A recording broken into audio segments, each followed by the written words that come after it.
Game day's here, I can hear the crowd. Turn on the lights, fans are cranked up and loud. Red or blue, we wear it proud. Yeah, we love our teams in this border town. Chiefs and Royals, Boo Mizzou, Rock Chalk, Jayhawk, KU. Hear that drum pounding in your feet. Yeah, you're marching to the beat of KC. What is going on, YouTube? What is going on, Kansas City? What is going on, Jayhawk Nation? And what is going on, everybody? And welcome to the beat of KC. Ladies and gentlemen, my name is Lucas Murphy. And ladies and gentlemen, the border war is back. Now, we recently went through this in football, came up short to the Missouri Tigers, but we're going to redeem ourselves as the Kansas Jayhawks will be taking on the Missouri Tigers this Sunday in basketball. That venue will be held at the T-Mobile Center, which is in Kansas City, Missouri. It will be played on Sunday at noon. I'm amped for this game, and there's a lot of reasons why. Obviously, the Missouri Tigers defeated us in Columbia in a pretty hefty fashion last year.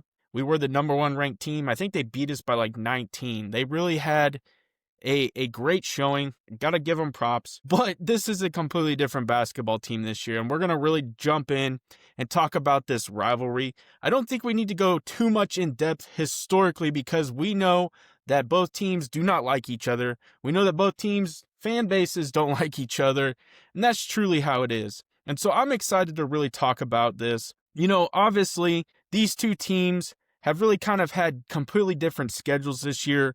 And so we're going to jump in. For Kansas fans, I'm going to provide you a snapshot of the Missouri Tigers so far this year, what we can expect, and how our Kansas Jayhawks have been kind of playing, and what the expectations are. A big question mark, once again, Darren Peterson. Is he going to be available? Is he going to be able to play? We know Bill Self came out after the press conference in UConn and said that Darren was 95%.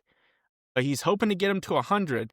We'll have to see. It all depends on practice. It depends on his clearance from the medical staff. And I think in the grand scheme of things, it also depends on the clearance from his personal team. And so I think we're going to have to really see how this plays out. So let's jump on in. So the 2025-26 squad for the Missouri Tigers enters this game with an 8-1 record. And now as a person looking from the outside in, you would think, man, an 8-1 record versus Kansas's 6-3, that's pretty impressive. They're an SEC basketball team, and I would really say, yeah, that's pretty cool. But ladies and gentlemen, the Missouri Tigers have not played anybody, and when they did play somebody, that's their one loss. So obviously the Missouri Tigers have played Howard, Southeast Missouri, VMI, Minnesota, Prairie View A&M, South Dakota, South Carolina State, Cleveland State, and their one loss was Notre Dame, who the Kansas Jayhawks defeated. So on a per-game basis, the Missouri Tigers are scoring roughly 90.4 points per game. Well, it makes sense why. Ranking them among the higher scoring teams nationally, when they start to play teams that are of better caliber, they start to get into SEC play, I would expect that points per game average is going to diminish pretty quickly. And they're roughly giving up about 69 points per game. Now, the Tigers are led by Kansas City, Kansas product Mark Mitchell, and I'm really excited to see Mark play. There's kind of a personal thing with Mark. I don't know him personally, but I've kind of watched him play basketball through his tenure in high school. I've watched him play basketball, obviously through his college ranks. And so I really do enjoy watching Mark play. He is currently averaging 18.1 points per game, 6.1 rebounds, and 3.2 assists per game. There's absolutely no question he's going to be amped and ready for this game. Now, another guard having a good season is Jacob Cruz. Cruz is averaging 14.1 points per game, 5.2 rebounds per game. And so they're really guard heavy. The Missouri Tigers are going to be really guard heavy. They do have two bigs in Sean Phillips Jr. and Javon Porter. Phillips is 7 foot and Porter is 6'11". Both are averaging around 20 minutes a game. But this, like I stated earlier, this is a very guard heavy driven team. And we'll talk about really what that means for their style of play here in a little bit. Now, the Kansas Jayhawks are 6-3 heading into the game. And the Jayhawks obviously do not want the 3 losses. But ladies and gentlemen, when you look at the differences in schedules, yes, we've played Green Bay. We've lost to North Carolina, the Tar Heels, on the road in Chapel Hill. We then returned and played Texas A&M Corpus Christi at home with a win. Princeton was no joke. Princeton played very well. Kansas was able to pull away. But then you turn around, you play the team Duke, the Blue Devils. And then you play in the Las Vegas tournament, Notre Dame, Syracuse, Tennessee, and then we played UConn at home. This is a battle-tested team, and almost majority of those games have been without the premier player in Darren Peterson, who we mentioned earlier. Now, Darren is currently leading this team with 21.5 points, 3.5 rebounds, and 3 assists. But the thing is he hasn't really played in a lot of these games. So the next person up on that list would be Flory Badunga, who's averaging 15.2 points per game. He's giving you 8.8 boards a game, 2 assists, and 2.6 blocks. And the reason I really highlight the blocks is because that's an area where he's improved his game tremendously. Now, I think the biggest thing with Flory is we've seen him struggle with certain types of players. And so I would really am intrigued to see how he matches up against a Phillips Jr. and a Porter in this game. You know, they're a little bit bigger than he is, 7 foot, 6'11". You know, Bryson Tiller is 6'11", plays extremely athletic, but as of late, his points contribution hasn't been the greatest. Now, he's been rebounding the basketball, but he really hasn't contributed putting the ball in the basket. So I'll be interested to see how the bigs truly match up in this game. I think that's something to truly pay attention to. Now, obviously, next is going to be Trey White. Trey White has currently got 13.7 points per game. He's bringing in 6.4 rebounds, 2 assists. He is 7, so he'll be probably posted up on one of those guards, the more athletic, kind of bigger guards. And then Melvin Council Jr. I've been a big fan of Melvin Council Jr. as of late. Now, I've talked about in my most recent video when I was extremely disappointed. I've moved past that. This is now a time to focus on this Missouri game. But against UConn and really kind of some of those other games, Melvin Council Jr., his statistics in the box score, you know, when it comes to shooting the basketball, aren't really that great. But what he is so phenomenal at doing, he drives the basketball to the hoop, he lays it off the glass, and there's times where he gets fouled. And when he gets fouled and gets to the stripe, he executes from the free throw line. That is his game. He's extremely well-rounded in that aspect, and so I'm hoping that continues. Those guys have to be amped for this game. They're coming off of a significant loss at home, which just should not happen, and we talked about that obviously in our previous video. And so that's something to really pay attention to, and to really round it out is Bryson Tiller, like we stated. He's averaging 25.8 minutes per game, and the reason why I highlighted his time is we need to start seeing contributions in the points. He's only averaging 8.9 points. He is getting 6.1 rebounds per game, and he's shooting nearly 50%. So I'm kind of excited to see Bryson Tiller in this game. I want to see him step up and really kind of come to the challenge against some of these bigs. So now what we're going to do is really jump in and talk about how do they match up, what could decide the game in Missouri's advantage. So their offensive firepower and pace, and I think with going guard heavy, as I stated earlier, if they're going guard heavy, they're going to have a high scoring ability. They're going to want to run. They're going to want to push the pace, create transition opportunities, exploit mismatches. And I really think that indicates not allowing Kansas to really develop a defense, really kind of get their defense to set up. And so I think that's something to really pay attention to as well. Now, size and physicality inside. I think the two teams from a size standpoint match up pretty well. The physicality is something that I'm interested to see. If Porter and obviously Phillips Jr. can play a little bit more physical, is that going to knock Flory off of his game? Is that going to knock Bryson Tiller off of his game? The biggest thing between these bigs as well is foul trouble. If one team gets into foul trouble, then the bigs are going to go away, and it's really going to be a guard-heavy game for both sides. So that's something to pay attention to. It's that magical time of the year again. The minute the boxes come out of storage and the first string of lights flickers on, everything just feels brighter. The smell of pine fills the house. The Christmas tree goes up, and suddenly you're transforming your home into a full-blown holiday wonderland. Maybe you're climbing the ladder to hang lights on the roof, setting up those larger-than-life yard decorations, or turning the living room into the coziest place on earth. But sometimes, the Christmas spirit outgrows the space you're in. Whether you're dreaming of a bigger living room, for the perfect tree, a yard worthy of your holidays display, or simply a home that better fits your seasonal traditions, now might be the ideal time to find your dream home. Lisa Miller at Lynch Real Estate. With over 13 years of experience and licenses in both Kansas and Missouri, Lisa isn't just selling houses. She's helping you find a place to call home. Whether you're a first-time home buyer, looking to upsize, or selling your current home, Lisa makes the process smooth and stress-free. As a local expert, passionate about building lasting relationships, she ensures her clients feel confident and satisfied every step of the way. Don't wait. Your perfect home is just a call away. Contact Lisa today at 913-579-3246 or 913-369-3000. Or visit lisamillersellskc.com.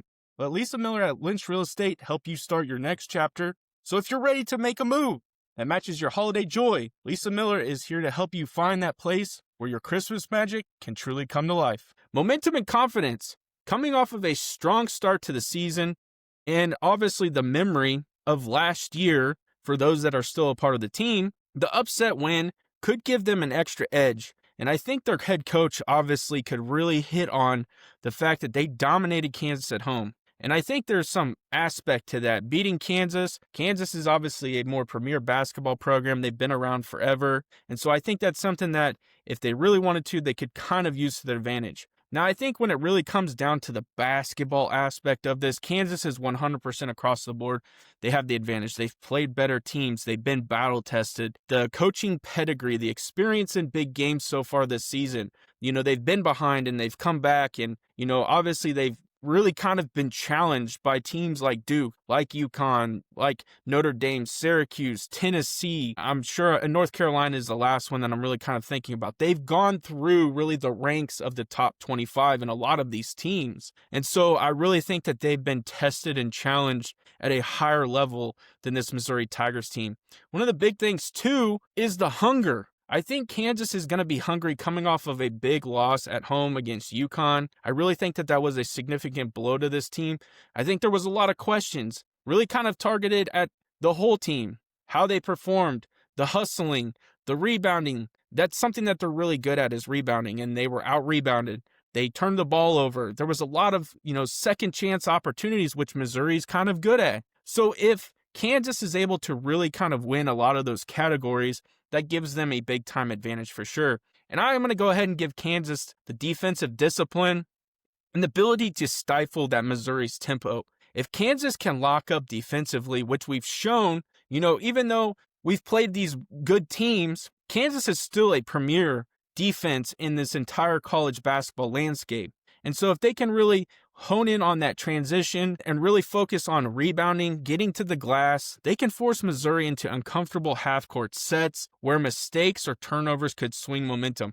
Whoever wins this turnover category, I think is going to be a significant thing. So I'm really going to be paying attention to that and also the free throw line, like I always talk about, and of course rebounding. Those are the three categories I always look at. And the final thing is, if Darren Peterson plays, that's always a question mark. We really thought he was set up and staged to come back and return against the UConn Huskies. 95%, ladies and gentlemen, you would expect that guy to be on the court. Bill Self came out and, like I stated, said he expects him to be 100%, wants him to be 100%. We want to know that hamstring is not going to be a factor. And so, has he had the opportunity to really prove that it's healthy? Has he gone through the practices and shown that he's ready and capable to play? If so, you're really inserting an absolute, injection of just a lot of positivity, but also at the same time, you're injecting one of the best players, projected number one overall pick in college basketball to the NBA. What to watch for in key storylines. We really kind of talked about the advantages for both teams, but I think some things to really watch for when we kind of hit on a little bit with the bigs, but rebounding and second chance points. If Missouri dominates the boards, they'll likely control the flow. But if Kansas can limit the offensive rebounds and Kansas secures the defensive glass, they'll force Missouri to earn every bucket. Now, transition versus half-court offense. Will Mizzou get out in transition and exploit the speed and size? I'm kind of interested on that. And the reason I say that is because Bryson Tiller, although he's 6'11", he is very athletic. He doesn't play like a 6'11" big. He plays more like a forward, a small forward in a way. He's very quick. He gets off ball screens. He plays extremely well. We've seen him take threes, although he's struggled lately taking the three, and he hasn't made a three since Princeton. I think he's missed his last 15 threes, but I think it still shows that he is a different type of big. where he's not down necessarily and just solely focusing on getting the ball down low and laying it up off the glass. Now, that's a big part of his game, but he's a lot more kind of dynamic as a big. So that's something to really pay attention to when it comes to this. Who rises in clutch moments? Now, rivalry games tend to come down to who seizes the moment late. Will Kansas' experience, specifically from this year, really carry them, or will Missouri's hunger and swagger that they've kind of carried into this year, who's going to kind of take over? The intensity, the energy, and really the fans' presence. The border war effect. Given this game is in Kansas City, you're going to have really a mixed kind of fan base. It's not going to be heavy one way or the other, although I would imagine you're going to see a decent showing from this Kansas fan base. And it's going to be a packed crowd, ladies and gentlemen. It doesn't matter. It's going to be max capacity. This is a great game that will be held in a really significant T-Mobile arena. So I'm excited to T-Mobile Center, to see this game. And so I do anticipate you're going to see the crowd at next level and really expect a lot of emotion, noise, and edge. Now, my final thoughts. This December 7th Showdown is far more than just another non-conference game. It carries a century of history, pride, and passion. The Tigers come in hot, physical, and motivated.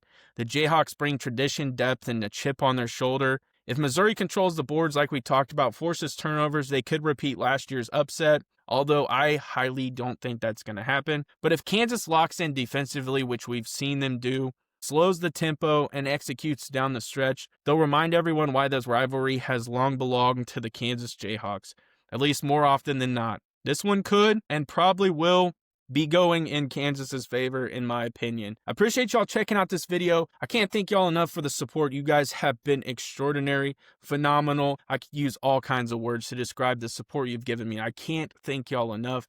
Make sure you guys smash that subscribe button. Let me know down in the comments section. Obviously, I'm going to get a lot of Tigers fans, but Jayhawks fans, let's support our team. Let me know down in the comments section who you got in this game, and I appreciate all the love and support. I end every video the exact same way. Have a good day.